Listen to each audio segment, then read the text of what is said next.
My name is Marjorie Sundström and I'm the co-chapter leader of RaizUp Sweden.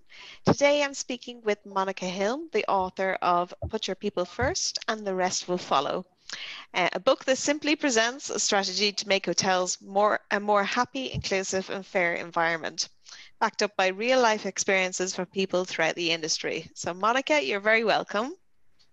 Thank you, Marjorie. It's so nice to be here. First of all, congratulations on the success of such a versatile book. I found myself reading and rereading it all over again and focusing on certain chapters because I really kind of felt that this was the kind of book that I wish I had as a hotel student. But I'm extremely grateful to have it now as almost as a reference to go back to throughout my career in hospitality. So really well done. Thank you. That is so wonderful to hear. It's like the best review I can get. So thank you. Yeah, and I have to say from the very beginning, I had to smile because you dedicate the book to your two children, and you mentioned that you want them to have the motto, "I love my life." My children have also found this motto in life. After seeing it on an episode of Sweden's Got Talent, I don't know if you've seen the episode, but one day while we were walking home in an absolute blizzard snowstorm here, I was kind of trying to bring them trudging through the snow, and then my eldest just threw up her hands in the air and said, "I love my life." That is so great. Yeah, and it just made us laugh and it just made the whole situation so much easier, and it just goes to show you that happiness really can make a stressful situation so much easier. So I just love that from the very beginning. It just made me smile and made me happy. I'm so happy. It's a little bit more of a sad story behind that statement. It's the singer Robbie Williams. I was at one of his concerts. It was after he had gone through some really traumatic things in his life, and he started talking about the motto of his life. And after telling the audience this whole story about the tragic event and how he had fallen very deep and how he got up, and he realized that it's not about achievements, it's just about loving your life, regardless what you do. It's not about fame, it's not about earning most money. And when I heard that, it's many years before it's maybe 10 years before I wrote the book, but it just stuck with me. So from something like that, it just came that must be the whole purpose for anyone to say when we look back when we're old, I did love my life. Yes. Regardless what we do, right? So happy days you could do the same. Exactly. We're passing it on generation to generation. So I thought we could start off by talking a little bit just about yourself. Where do you come from and what drew you to the hospitality industry? I don't have a very profound story on this, but I'm from Gothenburg. I left Sweden when I was 19, and I moved to the US. And it's not very interesting maybe, but I met somebody who worked in a front office. And it sounded so cool that they meet a lot of different people, and it just sounded interesting, you know? And then a year later, I moved to Singapore with my family. My parents were there for work, and I studied psychology and marketing. And while I was there, my mom said, maybe you should do like a serious university degree. And we started talking about different things, and I said, I want to travel, I like people. And she said, well, I found this ad for a university education in hospitality. It sounds like you. And there we are. So I'm one of those people who started studying a little bit later in life. I was 22 when I went to university. I studied at Oxford in the UK. Hospitality with focus on finance and marketing. And I'm one of these people who stayed in the industry. Most people today, I think they study something and they end up doing something else. And I keep leaving the industry and I keep coming back. So somehow I figured it out. What is it that keeps pulling you back to the industry? Probably similar things that pulls a lot of people back to this industry, because it sure is not the paycheck and it sure is not the hours. I think it's the fun of doing different things. I was just having a visit from a friend the other day, and I told her that, oh, this morning I had a walk in our spa, and then I went and met a Japanese gardener to talk about garden work and how can we plant Japanese herbs in our garden. And then in the afternoon, I am sitting reviewing numbers and talking about strategy for 2022. So it's a very diverse job. And I think this is what keeps pulling me back, that I have never seen another job, another industry that is so diverse. You never know when you walk in the morning what you're gonna get. It's like Forrest Gump's chocolate box. You open the box every morning, but you don't know what chocolate you're gonna pull out today. And a hotel is almost like a world of its own, isn't it? You're kind of managing this diverse culture as well within a hotel to make an experience for your guests as well. Yes.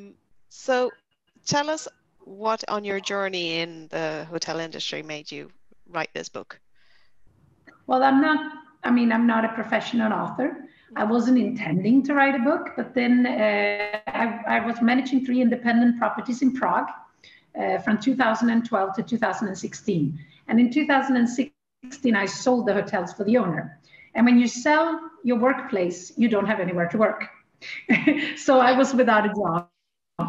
And the people that I worked with in the largest of the 3 hotels, Park Hotel, they said to me, Monika, you should share the way you manage with other people. And after talking back and forth with them, I decided that maybe I should. And of course, it did help that 2 years before that, I got very upset on a LinkedIn post. And combining the people telling me that I should share my management way and the way I answer on social media to guests, which I have found out is unlike how other people answer on social media.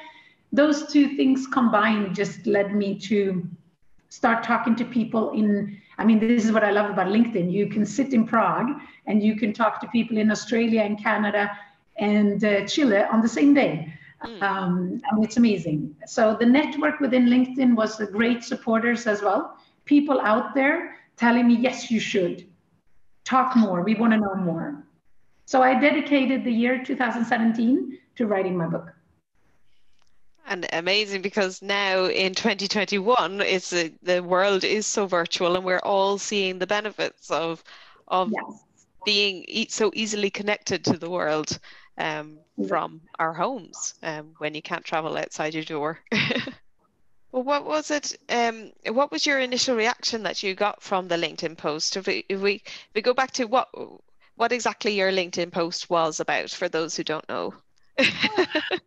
I would write it differently if I would write it today, if any one of the listeners actually finds my post, because the language I used was maybe not the best. The post was on a Saturday morning. My front office manager called me because there was a client who was screaming and being really upset on the front desk. And my front office manager insisted that she was right. And she called me because the guest wouldn't take her answer. And she was convinced that the client was lying and tried to get away with not having to pay. It was really a pathetic thing. He did not want to pay for 2 cars in our car lot. He tried to sneak them in and out, so he would only get out 1 car. And then he claimed he had lost his ticket. And with my philosophy on management, I stand by my team. So if she's been working really hard on explaining to him that he has to pay, I am not going to go in there and change that, which he of course knows. So I was getting in the car to go. And before I got in the car, I decided, I was really upset, I'm going to write about this on LinkedIn. So I wrote a post on LinkedIn, how upset I am about clients abusing and using their power, misusing social media, threatening hotels with this in order to get it their way. Because he was saying to her, oh, I'm going to write a bad review on TripAdvisor. And there are very few things that makes me so furious as when people threaten with social media. I just feel like saying, please do, because I have the pleasure of answering, which we didn't have in the 90s when TripAdvisor started. But in 2015, when this happened, TripAdvisor had given us the power to answer on posts, which I think gave the hoteliers a little bit of a balance, right? It gave us our power back, even though I don't think a lot of hoteliers use that power. I think we can use it much more. But that's what I was trying to do. So I posted it, I went to the hotel, I dealt with the client, and I just reconfirmed what my front office manager had told them. Mm-hmm. And he paid, and he apologized. That's fantastic. But it does go to show that, I mean, in a hospitality industry, we're always kind of almost grown up in the hospitality industry that the guest is always right. Yeah. When you do stand up against a guest, it can take a lot for an employee to confront or to handle a conflict with a guest in that way, because the guest will quite often scream and shout for management. Yes. And then if they are, we'll get to it, but if they are a certain type of manager, then sometimes the guest will get their way. And it's quite a traditional way of hospitality. And what I love about your book is that kind of shakes up that whole traditional process of hospitality, that the guest is always right, and it kind of forms a mutual respect between the management, the employees, and the guest, which is an overall much happier experience of hospitality. Can I just say, I love that you say that, because I wrote a chapter that I never included in my book that is about the historical background to hospitality, how it all started. And before we got actually to 1940s, 1950s, when the big resort came into play, prior to that, it was, if you go back to the 17th, 18th century, hospitality as a word was about bringing guests into your home, and it was about taking care of people in exchange for something, whether it was gifts, whether it was later on money. But it started off as a very mutual, respectful communication. And this somehow, when the mass tourism started in the 1940s, 1950s, this is when it started to shift and change. And it's actually very, very interesting if you go back a couple of hundred years and you look at the historical value of hospitality in cultures like Japanese culture, the Nordic, the Viking stories, or the Greek culture where the word hospitality originates from, you will find exactly what you're saying. It's about this mutual respect and balance, which we have lost. And I guess this has also inspired me to read this historical notion. Fantastic, yeah. And you have a great example as well, a very simple example, that everybody wants a hotel to be your home away from home, but you would never, most hotel guests would not act the same way in a hotel as they would in someone else's home, being a guest in someone else's home. It really puts things into perspective. Yes, it does. It really does. So maybe one day I should publish that chapter about the historical. And if we go back to your LinkedIn post then, what was the initial reaction that you got from that? Well, it was very interesting because for the first week or two, it was mainly people on my own level, managing directors, general managers. A friend of mine actually wrote the same day in a different country, and he wrote to me, Monika, please, come on, you're better than this. Take the post down. And I thought about it because I respected this person. It's a PR and communication manager, a very good friend of mine. And I decided, nah, I'm not going to. And I got absolutely slaughtered for a week or two by people on my level telling me that I'm pathetic, that I'm whining because a guest is not happy. Yeah, you name it, they said it. But what happened after that is what I think is the interesting part, that I guess is what you're interested in. I started receiving a lot of private messages from employees in various hotels around the world, from pretty much Australia to Canada and everywhere around that. From so many different countries saying to me, I wish I had a manager like you. They told me stories about their bosses and asked me how they should deal with them. People who felt tyrannized, people who felt abused by their bosses, who were demotivated. And I think that really encouraged me to continue the way I lead, because who cares about all these old managers on my level? I'm interested in the younger people. I'm interested in the people that will be the leaders of the future. You can change older people for sure, but it's so much harder. It's so much better to focus on the younger people who have an enthusiasm for leadership and wants to become the new. So this is what gave me the courage. Wow. Yes, that must have been very courageous and very brave to take that step as well. Especially after all the first feedback that you got, because reading from your book, I mean, people are often quite blunt on social media as well. They kind of feel an anonymity that they can say what they want a lot more than what they would say to you maybe face to face. How did that feel for you? I know that you had the support, but how did it initially feel for you? I got many interesting questions. This one I haven't really thought about. I had to question myself in the beginning. Am I wrong? Am I right? I think the owners of Park Hotel that I had an amazing relationship to were very supportive. They were not from the hospitality industry, but they cared about the people that worked in their industry, in their business. They were from real estate. So I got a lot of support from there. But I think even though a lot of people put me down, I think I went back to my heart. And I had at this point also met an amazing person from Denmark called Alexander Karolf, who was a chief happiness officer.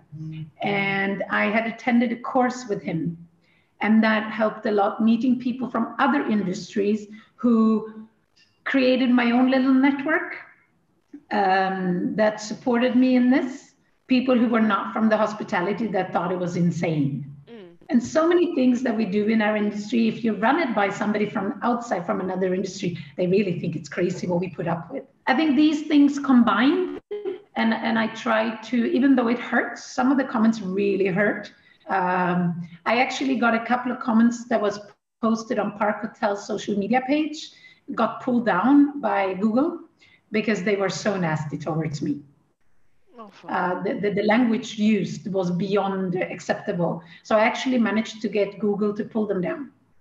Wow. And of course, it's not nice, but I think all the people around the world who supported me, all the employees, because those are the ones that I think are important, they really made me think that the others are wrong. But I ask as well, because you start the book also with self-happiness and self-awareness. So you begin with almost like a checklist or a check-in of self-awareness that managers can actually use first to check in on how happy they are. Why do you feel that that is important as a first step to begin with? Well, if you're not happy, it's very difficult to make other people happy. In private relationship, people say that if you want somebody to love you, you have to love yourself first. I think it's the same with happiness. You can fake it for a while, but long term, it's really difficult to make other people happy if you don't feel any kind of happiness yourself. It's always easier to make other people happy once you are happy. So that's why I think, and research says, if you can make yourself happy, it's better, it shines through to other people, and it smittens others to become happier. You should lead by example. Exactly. But what kind of struck me as well was during these last 12 months now with the current pandemic that we're in and the crisis that the hospitality industry is in, there are hotel managers right now that are going through their own emotional battle. Yeah. What advice do you give them now to kind of get through this crisis? Well, for themselves, I would say take breaks. I think I'm hearing from a lot of people in the industry that people haven't had a vacation for a long time. Mm. I do believe in taking breaks. Vacation time is there because we need it. Mm. So I think it's important to take a little bit step aside and look at things a little bit from a perspective, and prioritize so that you have time to prioritize yourself.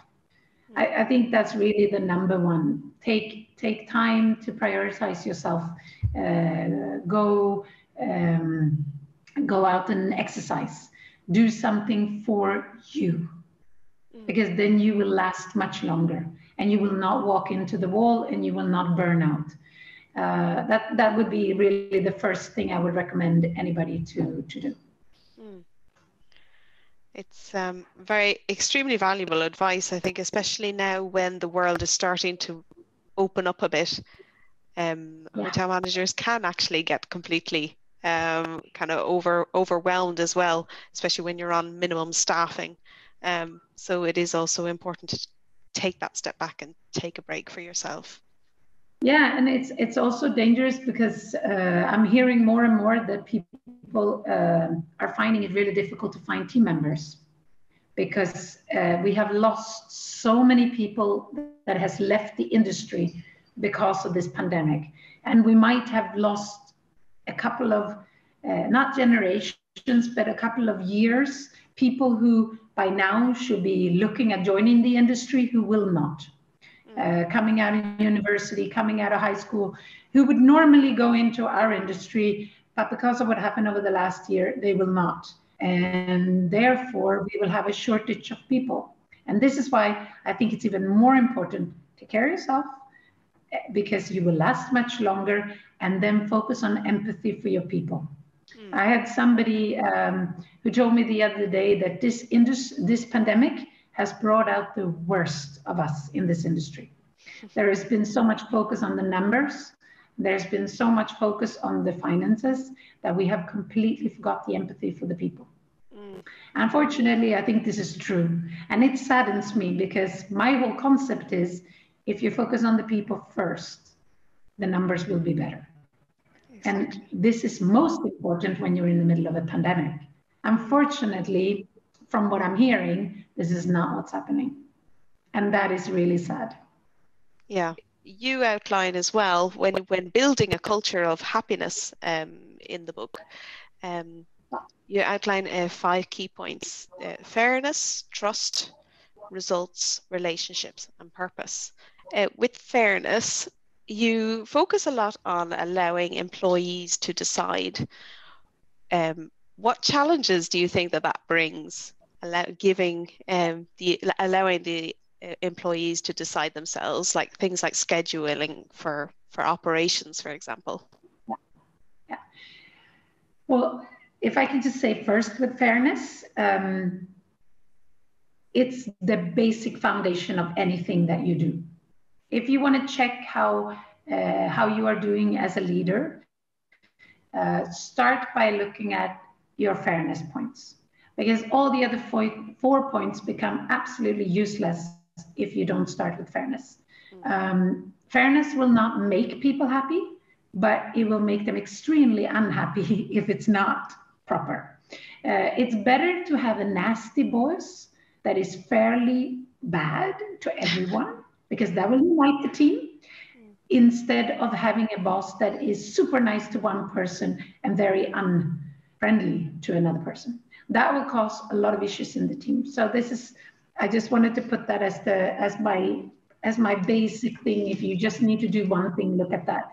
I think if you fairly let the people build their own schedule, it's very few things. Somebody told me the other day, there are very few things a regular employee in a hotel can decide over.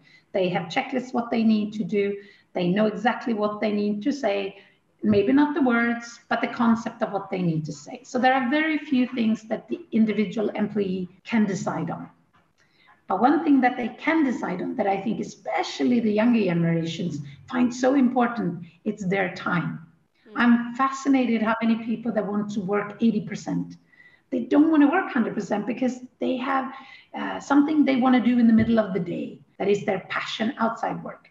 So they, like when I started in the industry, nobody wanted split shifts. The young people today, not necessarily. They might want to work a few hours in the morning, go and do their own thing during the day and come back in the evening.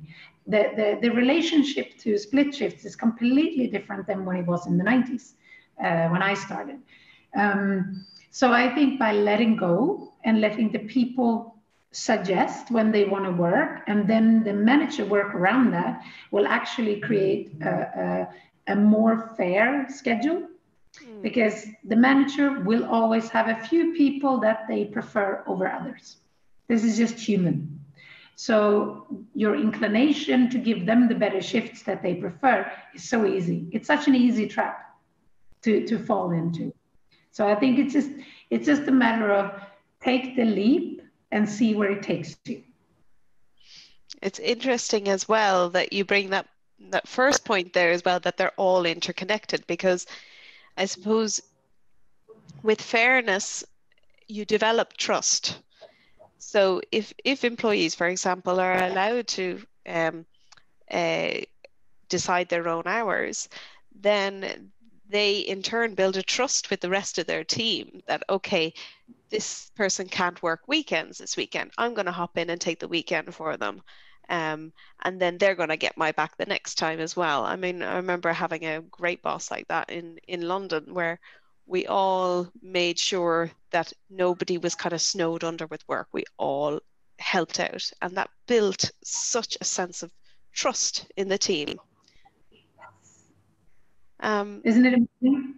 It is, and it gives you such energy as well, especially when we in the hospitality industry. It is so well known for being such a stressful industry, and we get peaks and troughs, that we can really take ourselves through those peak times when we do have a lot of work to do, and because we're working together as a team, and we can trust each other, that we have each other's back.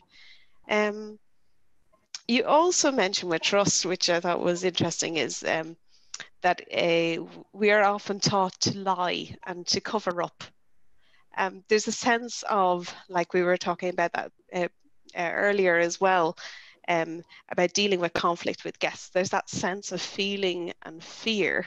What is your advice for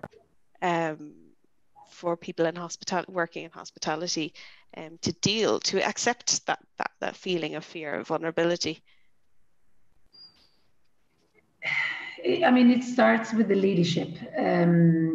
If they understand the concept and they are willing to let the rules that they apply to the team apply to everyone, then I think the team members will have a better sense of trust.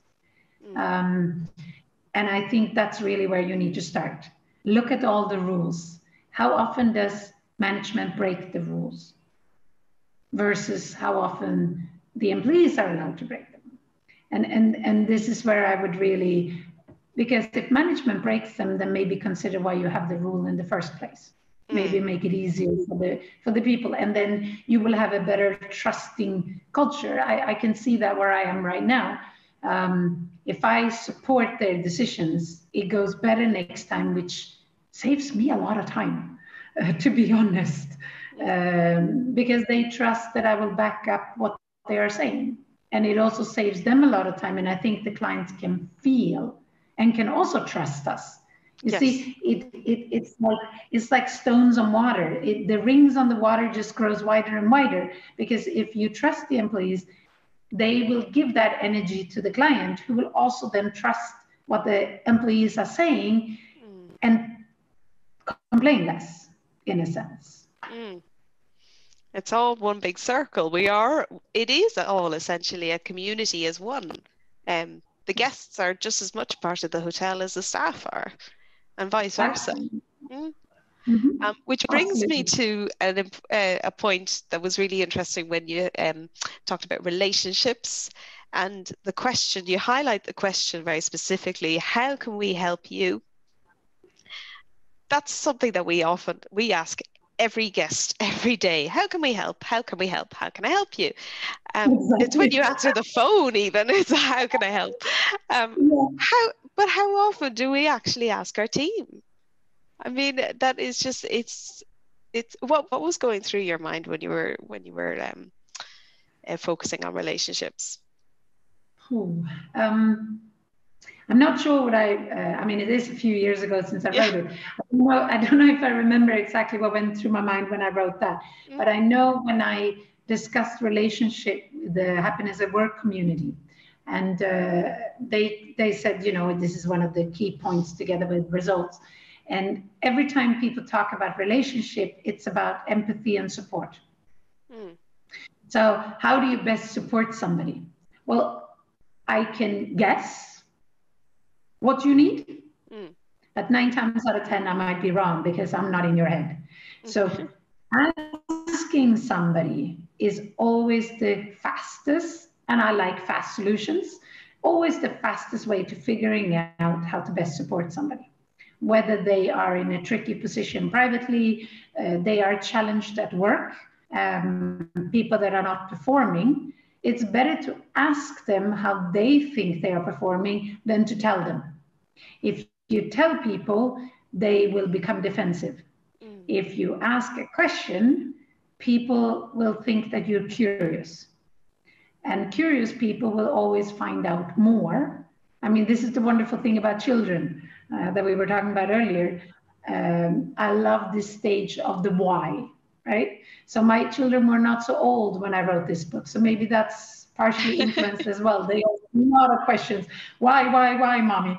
Everything is why. So it probably came very easily to me because I have them at home all the time asking why. And also when you're talking about purpose, how do you best communicate your organizational purpose?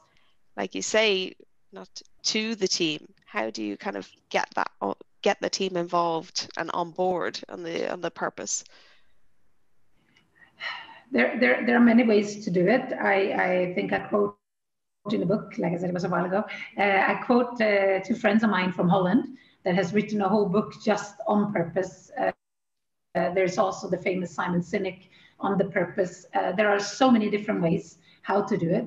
Um, I think the best way to do it is to look at your hotel, look at your needs, and say, what difference do we want to make in the world? And then see what your employees would like. Again, go back to ask them how we should define the purpose. If you take Park Hotel as an example, where I worked right before I wrote the book, the whole concept of our purpose was to go back to the 60s and deliver this feeling before Czech Republic was closed down in the late 60s. And I asked the people, how did you feel during that period? And it was all about being open, so involving. So we started to involve the community. A lot of my employees lived in Prague 7, so we started involving the community in Prague 7. And the purpose kind of grew out of that. I didn't have a finished, a prepared purpose that I presented to the team. Mm, If you have an existing hotel that has been around for a long time, I think purpose can be found a lot in the environment, especially if you work with younger employees. I think this is where I would start today. If I would find the purpose for a hotel today, I would really go, who are the key players in the hotel, and look at why they are here. mm, And this would be one of your purposes. mm. How do you get that sense of balance in the community, in an organization or in a hotel? Um, how do you develop that trust without getting too personal? I do think you should get personal. Yeah. Yeah. When I was trained with the international chains, we were told leave your private life outside the door, put on a mask, and perform. Um, I like to make it personal. I think it is personal because it is my life. When Yeah. I go to work, I go to work as me. I don't go as a clown. I don't go with a facade or a mask. It's Monica showing up to work. Some days Monica is happy. Some days Monica is less happy. But this is me going to work, and it is personal because it's part of my life. So I'm a little bit challenged by this because for me it is so personal, and it becomes personal with the employees. We involve ourselves, or I do as a leader, as much as needed in my employees' private lives to make sure that they find the balance. It's super personal with the guests. They can stay in the hotel because they have a stressful situation. But for me, work is personal. Mm. We're nearly like psychologists sometimes for our guests. For our guests, When they for our want to share. employees, And for yes, exactly. yeah. Very often guests wants to share. I mean, the story about the guest who sits in the bar and talks to the bartender. It could as well be in a pub in Ireland. Could Yes. also be in a hotel. It could be in a hotel in Stockholm at the bar. Um, I think guests has a tendency to want to open up to our employees, and I think it's easier for the employees to relate to the guests if they can also open up to us. And if we then build this kind of this culture with fairness and trust and strong relationships, and then we're all on board with the right purpose, we then come to the results. And you also mentioned in your book that you are very much against bonus systems. Tell us a little bit more about that. Okay, let me start by saying I'm not against all bonuses. Yeah. What I'm against is fixed KPIs that gives monthly, quarterly, yearly fixed bonuses. Why? First of all, most of the KPIs and systems that are set up are wrong because if I get my bonus as a salesperson 3 months in a row, I get used to it. It becomes a habit. I know that I get this money. So the fourth month, when I don't make my results, I don't feel, yes, I have to work harder because I'm already working hard. So the only thing that happens is I get demotivated that I didn't make it. And maybe the reason I made it had absolutely nothing to do with me. It was circumstances, it was luck, it was unluck, or when I used to visit booking.com, they used to tell me, Monica, it's so nice when you're coming because you actually have a reason to come. You have something to discuss with us. We are so tired of all these salespeople who come because they have to tick us off the list because they have a bonus system related to how many sales calls per month. So they are stressing us down. They are wasting our time because they have nothing to say. So I don't believe in bonus systems that are set towards KPIs that does not make sense. What I do love is surprise bonuses. That comes as a complete surprise and is not repeated. It's a one-off.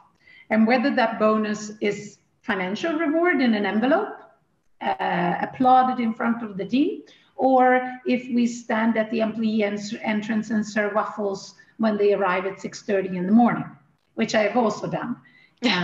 As a way of saying thank you to people. I made waffles for you this morning, and when you are walking in through the employee entrance, I'm serving you waffles. Anything that is a surprise, whether it's financial or non-financial, I think it's great. You have the simple act of recognition that I think that is just so can be worth so much more.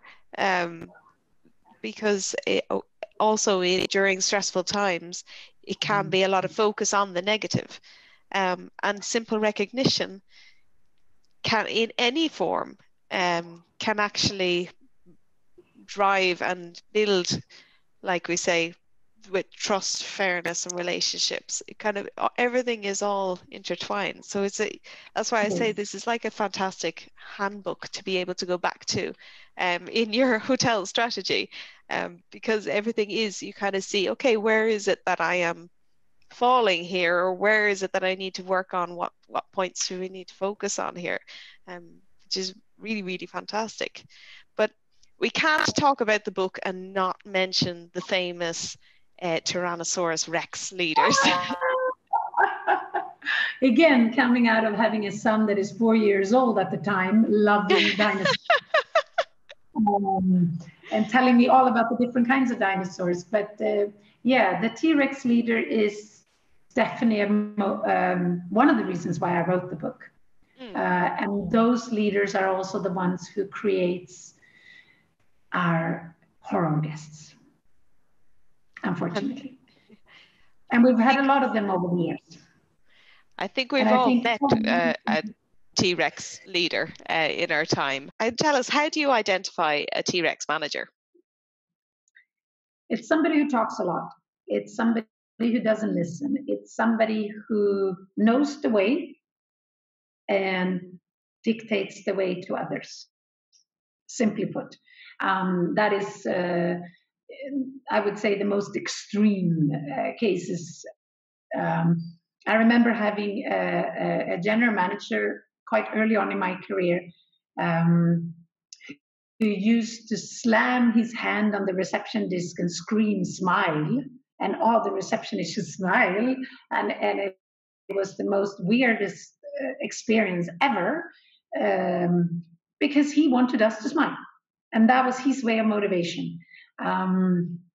Or another example, 2001 happened, 9/11, and we're all sitting in the boardroom and discussing how we're going to handle this. And I was in London at the time. And after an hour and a half of the general manager talking nonstop, talking and coming with suggestions, he shouts out, "Does nobody have any good ideas apart from me?" And with that, he felt great and got up and left. And the meeting was over. And it's really so sad to see that there are so many of those leaders out there. And I think pretty much everyone who worked in the hotel industry has met one of those, because there are so many of them. And they are very slick. They're very good upwards. They're very good at making it look good.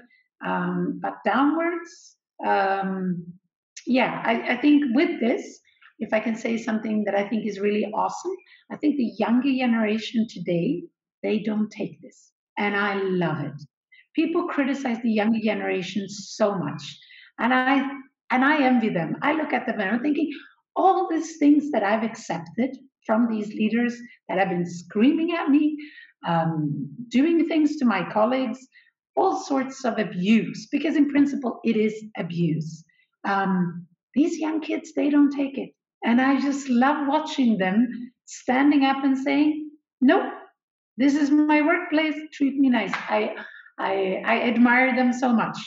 I sometimes wish I could go 20 years back and be that kind of person. I probably would be out of job and I would be very, very poor. But today we have evolved and we accept it much, much more. And I think this is, I think this is so positive. So hooray to the younger people who stand up to this. Because this is how we change it from bottom up. Really. It takes an awful lot of courage, though, to stand up to your boss and say, "No, this is not okay." What advice do you give to those who do have a T-Rex manager? Well, it's so nice because actually Saturday morning, just a few days ago, I got on LinkedIn a lady from Canada who contacted me, and she had exactly this today. She worked in a bar in Canada, and she said, "My manager screams, I can't afford to quit my job. I really need this job. And with the pandemic, I'm afraid there won't be another position out there for me right now. What do I do? I remember seeing your TEDx, or I think it was my TEDx or something else. I don't remember. Anyway, she had found me somehow. And she contacted me for advice. So I spent half an hour with her on Saturday morning talking about how can you do this. And I do believe in, I think most people genuinely don't want to be bad people. I really do believe this. I believe most, not all, but most T-Rex leaders are not aware of what they're doing and how they are impacting the people. Of course, it's not everyone, but quite a few of them. So my advice to her was that she should try to get her leader alone, private, so that you don't embarrass the person in front of other people, and not talk about their behavior, but talk about your feeling. So, how I feel when this is happening, and ask for help. How can I work with this because I'm not feeling well? Because if you ask somebody for help, most people are very willing to do so and wants to do things differently. And you will see a change in the behavior. There are exceptions to the rules. Like I said to her, there are exceptions that will not, but I would always start there. Try to connect with the person by not trying to attack them by talking about their behavior, because then people become defensive and more aggressive, and you have an even worse T-Rex leader in front of you, but rather try to appeal to their human side. Because most people have it. And I believe that a lot of T-Rex leaders have been trained because we are amazing at copying what we have been taught. So this person has probably been treated really badly by the boss. And this is what they have learned. This is how you manage. This is what I should do. So I'm going to do the same because this is how I was treated, you know? And then if that doesn't work, I haven't gotten there with her yet because she was going to get back to me once she has tried this. Next step that I would do would be to talk to my colleagues. I would try to connect through peers. Like I said to you before, it's better to have one bad boss that treats everybody bad because then you can unite and get stronger by hating the boss together. I have seen this in practice, and it can work amazingly. It really, really can. And it can strengthen teams by being united against a bad leader. And actually, the team can have a really good atmosphere. It's peculiar, it's strange, but it can happen. And it's not so unusual that you connect and become a stronger peer group through your united hate for your boss. So this would be my step number 2. Step number 3 would probably be to look at your boss's boss. But I would really hold back on that one until you are sure that this person will not change.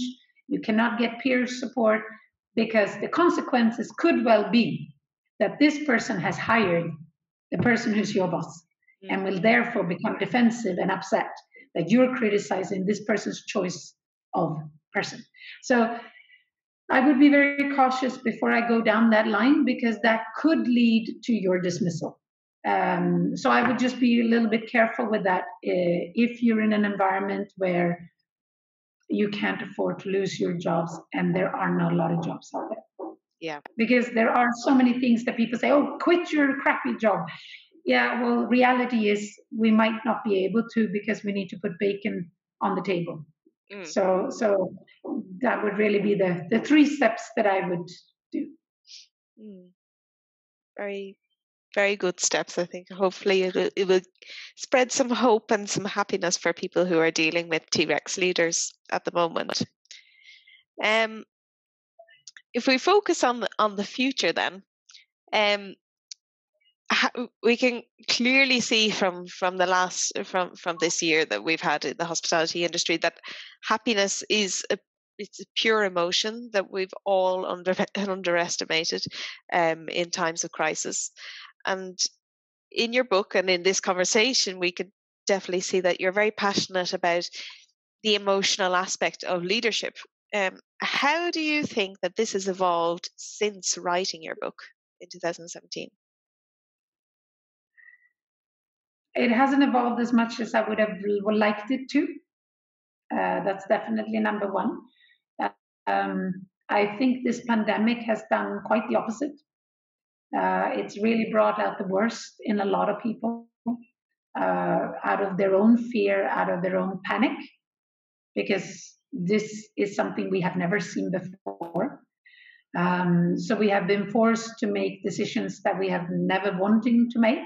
I know lots of friends that have really needed coaches because they had to let go of a lot of people, and it's not a pleasure to have to let go of people. But so unfortunately, I think this has gone quite the reverse direction this last year. If you would have asked me in 2019, I would have been more hopeful. Mm. But I'm hoping that coming out of this pandemic, we have learned something. We have learned solidarity. I think we have learned that we have to work together as nations, as the globe. We've given back to nature. So without going too spiritual, I do believe a lot of people have learned something. But unfortunately, as every time when it hits a crisis, instead of focusing what really matters, we focus on the numbers because that's safe. And this is what we believe we want our bosses to do. Unfortunately, I don't agree with this, or fortunately for me, I don't agree with this. I think it's more important in a crisis than ever to focus on the people. That does not mean that you should not let go of people, because unfortunately circumstances are what they are. And I am in no way naive in this. But it's all a matter of how we do it. It's how we connect with the people that we are letting go. It's how we talk to them when we let them go. And how we do it so they can go on with dignity. Unfortunately, I've seen the opposite a little bit too much. And I think this is where management leadership needs to get much better at understanding how do we let go of people in the best possible way. And it's very, very simple, actually. And it's when you are letting somebody go, focus on what is best for them. Think about the person needs to walk out of this room feeling great about them. How can you achieve that? And that has been lacking this last year. So I'm hoping this will become more in focus, because we will be forced going forward to be doing some really nice things to get people to come back into this industry. If I can just mention very shortly, in Prague, my last 2 years working there, Prague had a negative unemployment. Now, that means it was the employees market. So you had to treat the people well. You had to do good things in order to get people to come and work for you. And this, I think, we will see in more places around the world. And that will force leadership to become better. Hopefully. This is my wish and hope for the future. What do you say to those who have perhaps lost their job during the current crisis? How can they hopefully develop their career within hospitality, and not so that we don't lose the talent from our industry? Yes, I really hope that we don't. I know a lot of people who have gone back to school, who are re-educating themselves. I have, for one, taken in quite a few students this year to do projects in the hotel. I would definitely say hang in there, because the industry will come back booming. And there will be a lot of cool, interesting jobs out there. We have learned that people can work from home, even in our industry, even though not all leaders accept it and wish for it. But we have learned that people can have more diverse work roles. We are more similar to other industries in these cases. So give it 6 months, maximum a year. There will be so many cool jobs out there. So keep yourself updated on what's happening. Take some classes, look into areas of hospitality that you find interesting. And within 6 months to a year, you will find your dream job. I'm certain of it. Or there's so many of your topics in the book that are so relevant for any type of leadership, but it's the fact that it's so specific to hospitality that is so relevant today that I think is just so inspiring, really fantastic. Yeah. Having said that, thank you, Marjorie. I so appreciate it. I think you remember my book right now better than I do.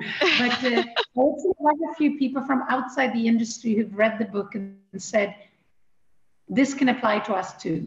Because the hospitality, and this is why I think a lot of people should choose to work in our industry, is we relate to so many other industries. You have production, you have sales, you have so many different aspects of different industries all combined. We have design, we have florism, we have gardening, we have, you name it, I think we've got it. Yeah. So I think hospitality is such a beautiful mix of so many different industries that makes such a diverse work roles. And I think that is just the coolest part. So I think good leadership you need in all industries.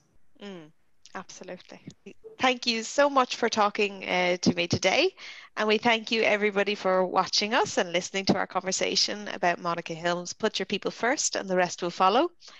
You can purchase it on paperback or as an ebook on monikahilm.com or on the RaizUp Bookstore at weraizup.com. And in the meantime, stay happy.